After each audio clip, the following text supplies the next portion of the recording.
Hi guys, and welcome to my 50th video. We've made it to 50. Thank you so much for joining me if you are a return subscriber, or hello if you are new. My name's Adrina, I'm an Australian teacher and mum, currently on a break at the moment trying to figure out this whole Teacherpreneur online space, selling my teaching resources and Clipart on Teachers Pay Teachers and online. So in today's video, it's a little bit different as we're not talking about Clipart. However, as promised, I did say as soon as I hit 1,000 subs, hooray, we've got there, that I would spill the beans on exactly how I do my product photography for my teaching resources.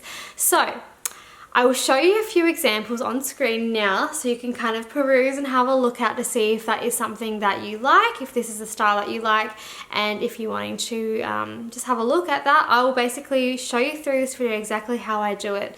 Now, as a busy mum, when I first started Teachers Pay Teachers, and obviously as I've improved over time, I really needed something that was going to be just like easy, simple, and not overly complex, especially having a toddler. I needed something that I could basically not have elaborate setup for. So my system is super easy. All I really use, just before I get into the actual showing you, is my iPhone, PowerPoint and Keynote. They're the only things that I basically use, because when I started too, I wanted something that was just kind of like simplistic that I could edit straight away. And I know it sounds really weird, but yeah, I do a lot of the post-production on PowerPoint, and I will show you all the little steps, but we do change one setting on my iPhone that I will show you how to do. And you can try this out for yourself if that is something that you are interested in. So without further ado, let's go and get started. I'm going to take you over to my computer first because I have just recently created a little cube template that I'm going to be making today to put on my Teachers Pay Teachers store. So I thought might as well take you guys with me and show you exactly how I would do that in action. Alrighty, so let's get started. Okay, hi guys, so we're on my computer. I'm going to show you kind of what I'm working on at the moment, just so you get a bit of a backstory as to what I'm doing before we print this out and start going ahead with the whole product photography vibe. But basically, I'm working on this kindness cube. So in my year 1 class, I just kind of had a little burst or a thought that I could create this little printable cube for students to print out. And my thought behind it was basically when I was teaching year 1 a few years ago, we talked about, how to be a good friend and showing kindness to one another. And I just thought, I kind of had a little burst of inspiration. I could make a cute little cube that students can basically fill out. And you could, as a teacher, you could ask them to create it for someone that they don't know very well, to spread kindness, or to make it for a friend. You could make this for anyone. You could even make it for mum, for dad, for anyone in their family. But basically the premise of this kind of resource is to get the students basically thinking about kindness and how to be kind and thinking about others in a kind way.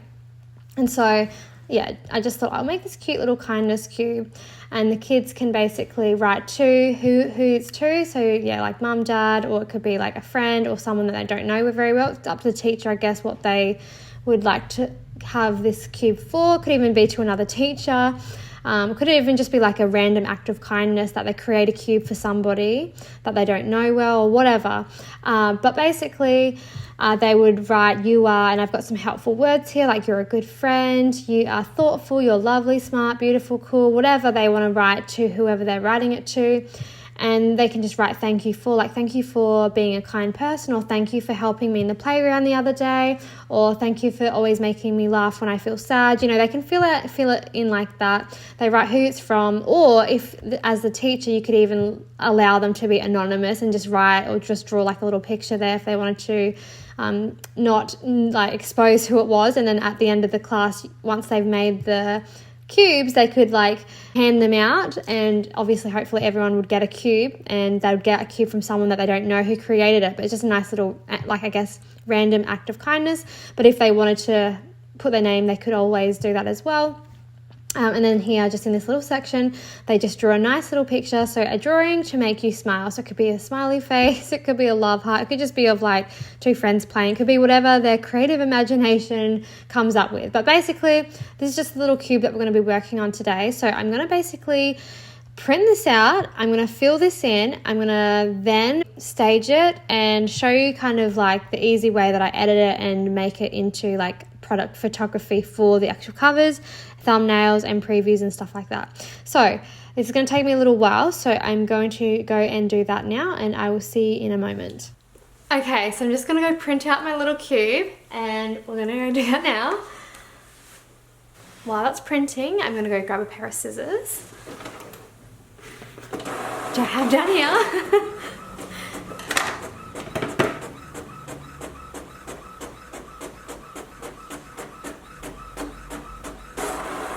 Okay, so now that that's printed out, basically you can kind of see that's what it looks like. But what I would do now is I'm going to fill this out and then I'm going to cut it out. Usually, however, I would print out 2 of these, and I might still do that. And I'd have one that I put together as just like the black and white version, and then I'd have one that I put together and I'd obviously filled it in. So I'm going to go fill this one in, and then I might print another one out and put that one together also. But yeah, I'm just going to get ahead and start doing that because it's going to take a little while, and then I'll show you what I do for the editing side of things. Let's do it. I've just bought these brand new pencils as well, so I can use for colouring in. Hopefully these are okay. I haven't used these ones, I don't think, before. So I'm just going to choose the colours. At the moment, I'm going to kind of go like orange, pink, yellow, something that's going to be bright and catchy. And maybe a little bit of purple and a little bit of blue. And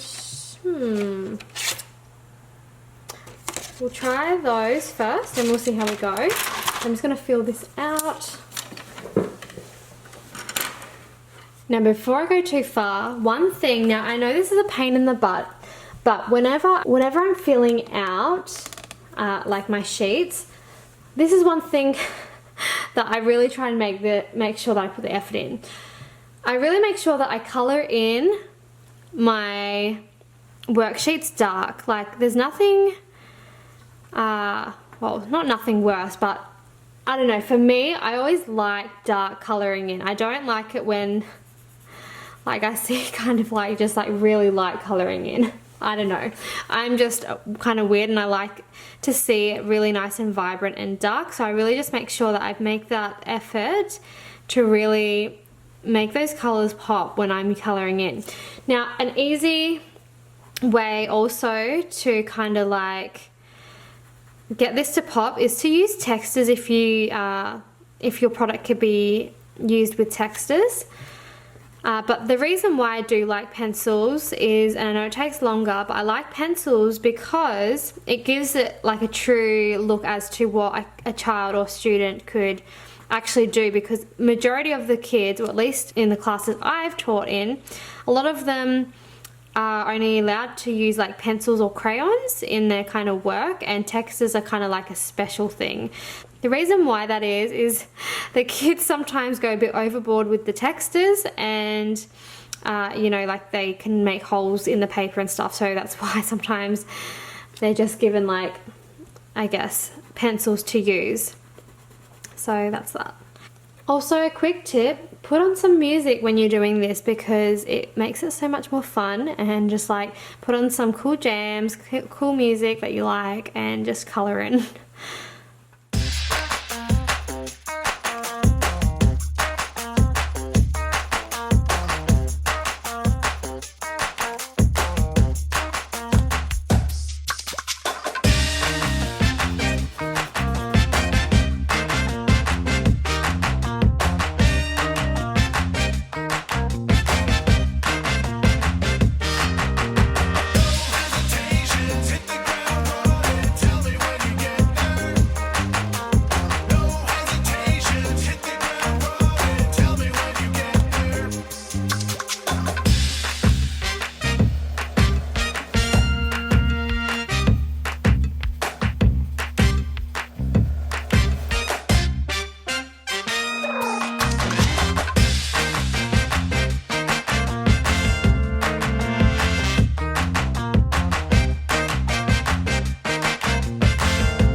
Okay, so I've just added a couple extra details. Now it's time to basically cut that out, and then I'm going to show you how we can go from making this look drab to fab.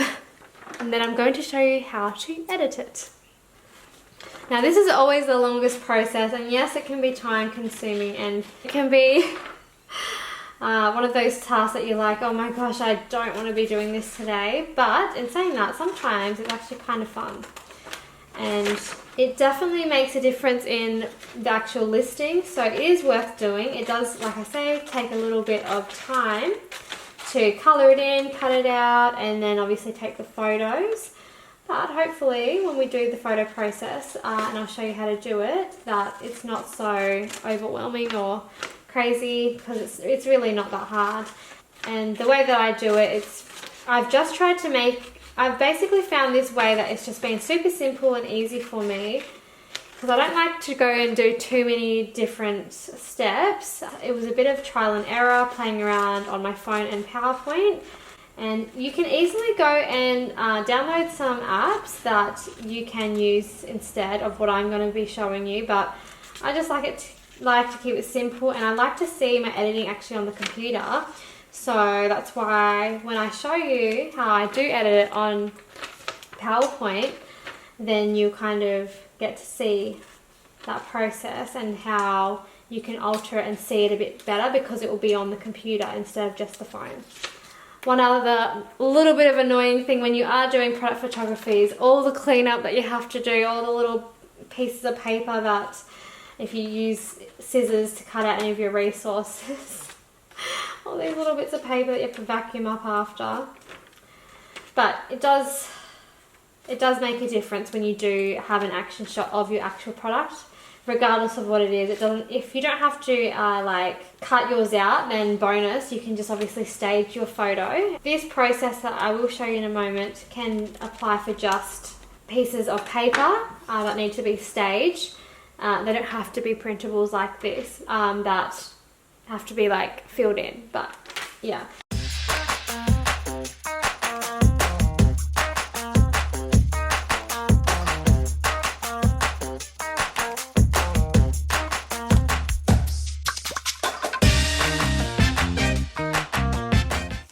Alright, so that's all pretty much cut out now.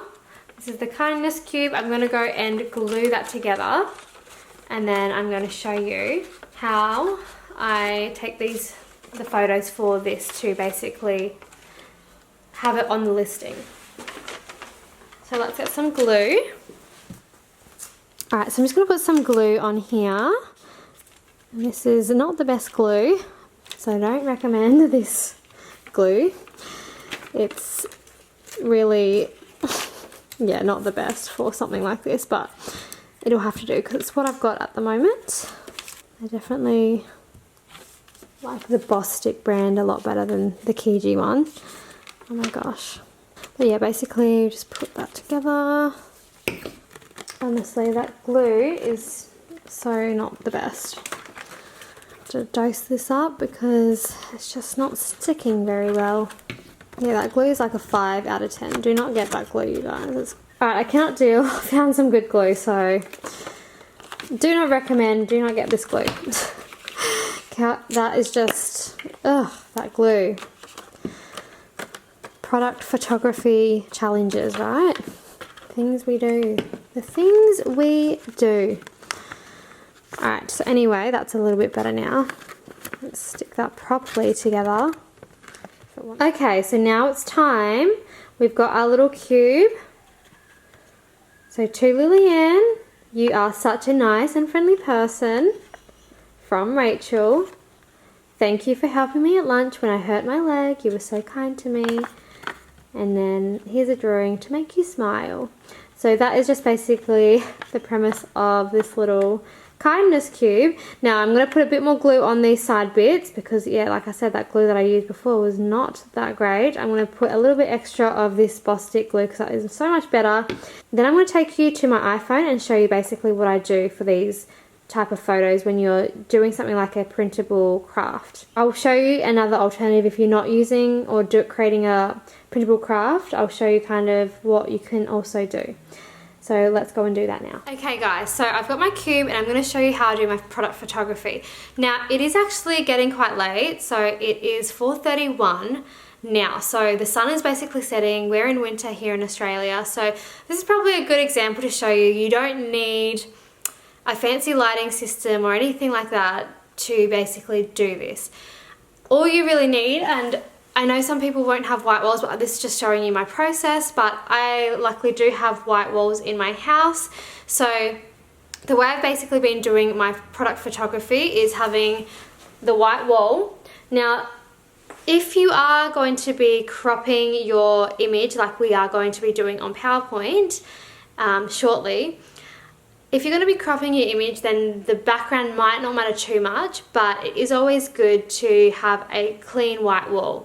And I'm grateful that I have like white walls in my house, but really where the magic happens is on your phone and then the editing process. So really when I am going to be basically doing my product photography, I like literally have nothing but my phone, the item, and then my white wall. Excuse the planes and the cars in the background.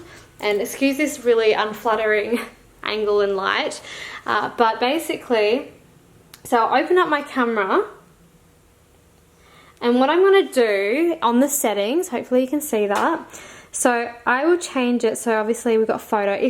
Now I know all different iPhones are slightly different. I've got the, I think, 12 Pro Max iPhone, but I know that a lot of all the iPhones have this setting. I just go to where you change it to make it square. So I just went to that arrow up the top here, and then I click on this 4:3, and then if you click on that, it will bring up your like sizes, and I just click on the square one. And so from there, that just makes it like a square size, and you can kind of see my cube there. And what I basically do from there is I'll go and I'll actually change the setting of this. So I've changed it to a square, and then to the right here you've got these 3 little circles. And so if you click those 3 circles, you'll see original, you'll have vivid, you'll have vivid warm, you'll have like all these different kind of tones. You can do black and white. The one I like to use is the vivid one. That is going to bring out the colors and make them really vibrant. So I'll kind of see if I can show you. So you can kind of see the colors there, if that's on the vibrant color. If I went down to the just normal, that's what that looks like. I'll show you again if I can. See how that made it so much brighter? So that's just normal, and then that is the vibrant color. And you really want that vibrant setting because it just really gives that nice pop of color, and that's really what I've been using. But when I do an action shot, basically I just have it on the white wall. I'll pose it, making sure that I'm in that square type of frame, and then I'll just kind of like angle my hand to however I want to have it. I can have it holding it like that, but just trying to make sure that all the sides and everything are like nice. And sometimes I use a little bit of like a movement with my finger to point up, or just like turn it to the side to give that little interesting detail, or just turn it a little bit more, angle it a little bit more, just to kind of add a bit of interest to the photo. But basically you just want to get up real close and take a few different shots. And again, like it is 4:13, so the sun is setting, but what I will say is I have a window here, so it's really ideal if you go to a place, like I have no lighting with me, it's just the natural light. So if you have a window and a white wall, or a place where the window light shines through onto through like with your natural lighting, utilize that natural lighting to take your images and take your photos. So I'm going to take a few more of those, and I usually just do a couple and just kind of like angle it, and then out of those I really kind of just will pick the ones that I like the best when I get to the computer. And so yeah, you can put it a bit further away, but the good thing about it is like because the covers on TPT are square, and you can have the option of having a square like size here, basically that is going to be helpful for adding it to your cover, so it's kind of around the same size. So yeah, and I'll just kind of just take a few little pictures from either side, depending obviously what you're going to make, but this is just going to show you how I kind of do it, and it'll be different to you. But another thing that I just got recently, now I know some people have like the foam boards, and I only literally just bought one today, so I wanted to show you that too. Like if you didn't have a white wall, or if you were going to just need a like flat piece of paper, I'll show you. I'll bring you down here. Right, so this is just a white piece of foam board that I bought today, and again you can see how like the sun's coming in. It's got, I haven't used this yet, but I bought this today to level up my photography. But you could also take photos. If you didn't have like a white wall or anything like that, you could take them like how I'm showing you now here, just on this foam board. These aren't too expensive. I know they're a lot cheaper in America. Like when I hear on some of the vlogs that they're only like a couple of dollars, like this one here was actually $12, but it's something that you can use over and over again, and then obviously if they get tatty you can just chuck them out or whatever, but I'll do something else with them. But that is another way you could also use that as a white background if you didn't have a wall. I basically have been doing the whole wall thing for a long time, since I started my TBT. So like I said, if I just go here, I go up, change it to 4:3, change it to square, and then you'll see that go to square, and then I just click those 3 and then change it to vivid. And then basically, again, you probably want to make sure that it's in a space where the light's not hitting it like it is now, because it's obviously quite later on in the day. But you could obviously have a lighting system to help with that if you wanted to, and whatever else, or just do it in the right time of the day. I've obviously left this video for a bit too late.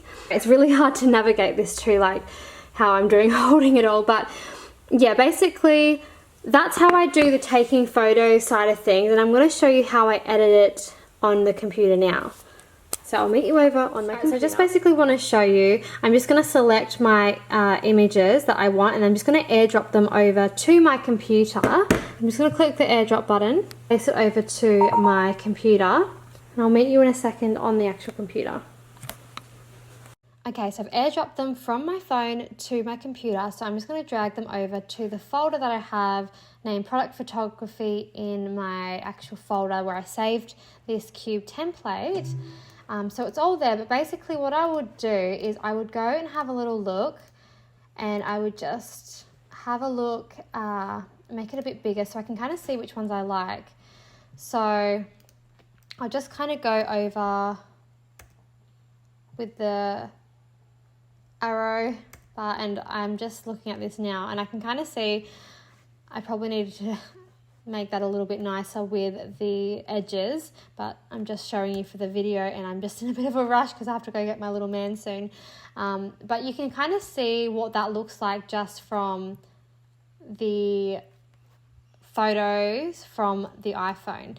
So what we would do then is I'm going to put the ones I like the best onto PowerPoint, like that one there. That was just this one here. That one was horrendous, so I wouldn't be using that one. But I just find the ones that I like the best, and I would choose the one that I like. So something like this one maybe I like. So I would look and I would make sure that, where is that one? All right, so what I would do is I'd just put like a little green on that to say, yep, cool, that's the good one. And then I just have a look through all of them to make sure I got the one that I like the best. And again, I should have done this a little bit earlier during the day. That was the one that was on the foam board, but you would obviously want to make sure that you did it at a more suitable time than going on 5 o'clock, because that is just not when the natural light is hitting right. So, but what I'm going to show you, it doesn't really matter, I guess, in some way what time of day, because when we do the editing, this is where you want to probably take some notes. So I'm going to go and I'm going to open up, I had that opened actually. So I opened up a template that I have that I've set up. So this is a template for my last product that I made. So I'm just going to fill that in. So I'm going to take away the title and name it Kindness Cube. And I might even change that actually to cube here, make that a bit bigger. All right, so what I do then after I've got kindness cube, I would then go insert, choose the picture that I liked from my product photography. So I'd go into that resource folder, and it would be in kindness cube, it'll be masters, file, product photography, and you'll see where I put the little green mark. That's the one that was the best one that I liked. And then I would click insert, and then this is where we're doing the editing. Okay, so it looks like that now. And again, I probably will go back and actually change this particular image, but I just want to show you for the purpose of this video. I might keep it, I don't know yet. I'll see how it looks once I've done with it. But what you want to do now, so we've got it here, and see how obviously I changed it to square. It fits perfectly in this square. So take note of the next few things that I'm going to be doing, because this is how I basically alter and edit my photos on PowerPoint. So I click on the image, I go to color, and first of all, because it's kind of a warm tone, I bring it down, and I usually choose this tone here, which is temperature 5300K, and that will bring down the temperature. Sometimes you just have to wait, so it makes it more blue light looking. Sometimes I do, depending on the image, sometimes I will even go to the last one, but usually I just will probably do that second one, but usually I would probably just go this one. So we've got the color on this one here, and it's just got that no recolor, sorry. Then what I'm going to do there is that I'm going to go to corrections, and you'll see an amazing thing down here. So it has brightness and contrast, and at the top we have sharpen and soften. Sometimes I will sharpen the image and sometimes I won't, but really what I do here, the next thing that I do is really out of these four here. So usually it sits here when you import the picture, and then I usually just go diagonal to that one, and it will change it. And look how amazing that has already made that. Like, you guys, simple, easy, like, take note, you guys. Anyway, so I'm just excited because that actually looks really good. Anyway, so then what I would do, I could choose to just click on that and send it to the back, and then that's kind of in my image. But what I would probably, and then I could obviously move it around however I wanted to, but what I usually do, I just go Control Z, is this is another little tip for you. Now, I know you could probably do this in Canva, but you might not have known that you could do this also in PowerPoint. And obviously I like to kind of do things as easy as possible without having to go into all different type of programs. So I go into remove background, and I basically, what you can do here is it'll kind of pre-select it for you. But what you want to do is, you can see that my hand's been totally cropped out. I want to keep my hand in it. So what I would do is I would go to the left here, mark areas to keep, and you'll get like a little drawing pen. And from the pen, you're just going to draw, and it'll come up green. You're just going to draw. It doesn't have to be neat or anything. You're going to just try and draw sort of around the areas that you want to keep. Now, this can be a little bit finicky. It can turn out good, and it can kind of turn out a little bit weird sometimes. So you really have to just be mindful of it. And what I was going to say is, I've recently learned how to do this in Keynote, and what I have found is that the Keynote situation is a lot clearer and nicer and crisper. But this is how I've been doing it for like many months or many years, really. I've just been kind of doing it like this and just drawing around the areas that I kind of want to keep. And that's why you also want to have your white background, so it's going to kind of not look as crazy when you do. So sometimes you also have to go over it, but it's not going to look as crazy when you take away the background. But yeah, like you can see here, sometimes it looks a little bit strange. And what I would suggest is, like, probably Keynote is a better way to do this, but this does work as well. So, and if you have a program that you pay for that you can get a clean cut background remover, definitely utilize that. Like if you pay for like Canva Pro and you can get that background removed, do it that way, because that's gonna be so much easier. This is just a free way that I've been doing it through PowerPoint. Well, not free because I pay for PowerPoint, but like, I forgot to say. So see how, I'll just go back again. So see how I had that white part filled? I didn't even say what I was doing there. So see how I had that white bit filled? Get rid of that. So I just go like we did to mark areas to keep. I just want to mark areas to remove. So I want to just kind of just draw a little line in there. and it will kind of just take away that. Once I've done all that and I'm happy with how that looks, and sometimes I just kind of test it out to see if it looks all right or not. And sometimes it does look a bit strange, so I have to like just be mindful of that. Then I'll basically just press keep, and you'll see you'll be able to like move it like that. Now, for the majority of things, like, you're not going to see this too closely, so that's why I like to kind of send it to the back, and then I kind of just will like really maybe cut that part out and just like focus on this area of the actual cube. You can make it bigger or smaller, but what I really would suggest with product photography is keep it really simple. Keep it like just one thing on your page, so it like intrigues obviously the one thing that you want to include is the one thing that the actual item is, but you don't want to be putting too much on when you're using like product photography. You just want to get that nice little glimpse of kind of what it is. And what I like about, I guess, my product photography when it comes to these cubes is like it does have this human element of it's like I'm holding the cube. One thing too, you guys, is when you're like making or arranging the elements of your product photography on screen, always have a look here in your little left-hand bar so you can kind of see what it would look like as a smaller preview. That's what I always do. I like to see it here, but then I always glance over to the left to see what it would actually look in a smaller preview, because that is what it's sort of going to look like more so. So that's just a little tip that you guys could do. But yeah, I just kind of keep it central if I can, and keep it kind of simplistic enough. And obviously it's not editable, so I have to get rid of that. And I'll get rid of this too, and maybe like have something like that. Yeah, and then you can obviously add a few more different images of your cube or whatever that you've made of your printable craft, if you're doing printable crafts, or of your pages. But it's always good to keep that first cover image just like one simple thing, really. You can obviously spruce it up. A lot of people do like to have like little things around it, like a little bit of greenery if they're doing like worksheets and like pencils and stuff like that. That's another way. I'm just showing you how I edit it really, so you can kind of see how I make it so bright and vibrant, and you can do what you will with this information. And so I'm going to show you the Keynote thing. So if you do have a Mac, I'm going to show you that now, because I only learned this very recently. So what I will do is I would open up Keynote. Okay, so on Keynote, I've just opened up a new document, and it doesn't matter which one you press, because it doesn't matter about size. Just click create on the blank one. All right, so just go to where you saved your product photography. So I'm just going to go click on this one, and I'm going to go copy, and then I'm just going to go into Keynote, and I'm going to go and paste it into here, and you'll see that here. Okay, so obviously we don't have the colouring or anything on it, but that's okay, because what I'm just showing you is more of the cropping side of things.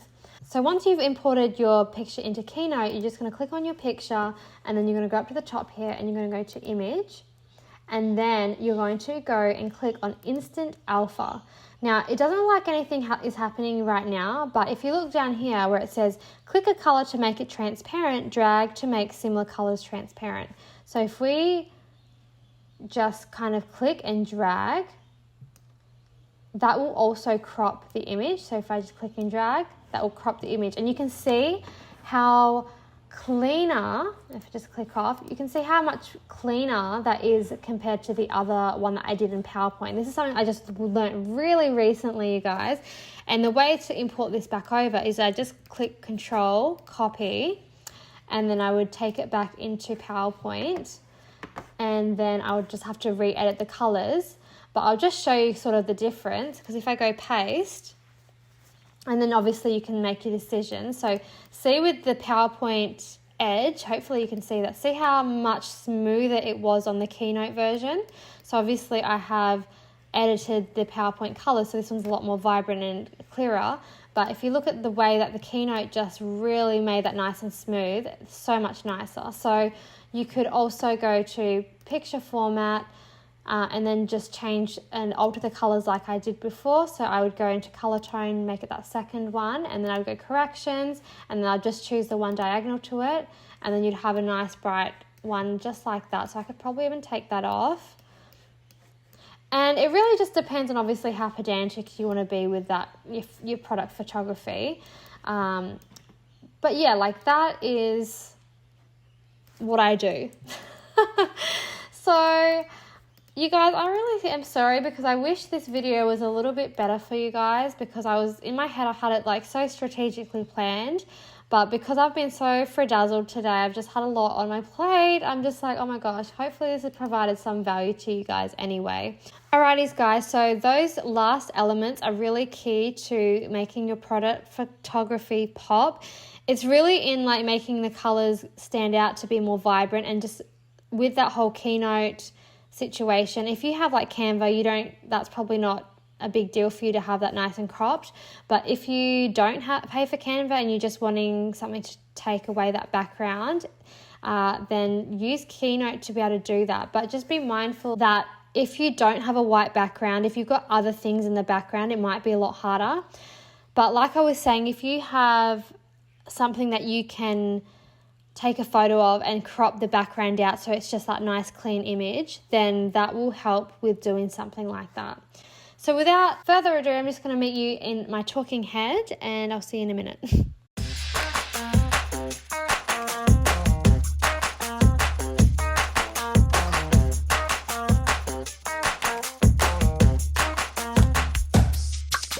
Alrighties guys, thank you so much for taking the time to watch this video. I hope that this was a little bit helpful to you guys, and that maybe you got some ideas, or maybe that you can try this out for yourself. I feel like my system is pretty basic, pretty simple, but it works for me. I don't try and do anything elaborate, and I just do what I can with what I've got, and just reiterating the key points. Basically, a clean white background. And if you do printables like me, where you can actually like hold the actual item that you've created, then definitely have hands if you can to stage that sort of look so that teachers can see that it's actually an item.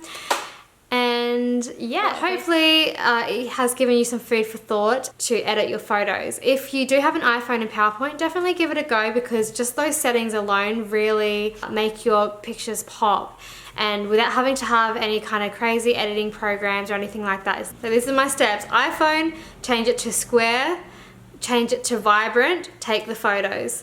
Import it over to your computer, then on PowerPoint, click on the image and then go to your editing section. And then in the picture format section, when you actually click on the picture, then you have all those editing options that I showed you how to do. Have a play around with them. They're the settings I usually use for majority of my images if I'm taking them on a white background, but you will have to have a little play, because sometimes depending on the colors and stuff like that, I do maybe choose the one down below, but you'll see what it looks like from that little screen view. But really hone in on looking through that little panel and just like playing around with what you might want your pictures to look like, because it really does level up your photography game. So with that said, hope that helped, and I will see you in my next video, which hopefully will be like a clip art related video. And yeah, that is me signing out for today. Thank you so much for your time. Wishing you health, wealth, and happiness in your TPT journey and in life. Thanks once again, guys, and I'll see you in my next video. Adios.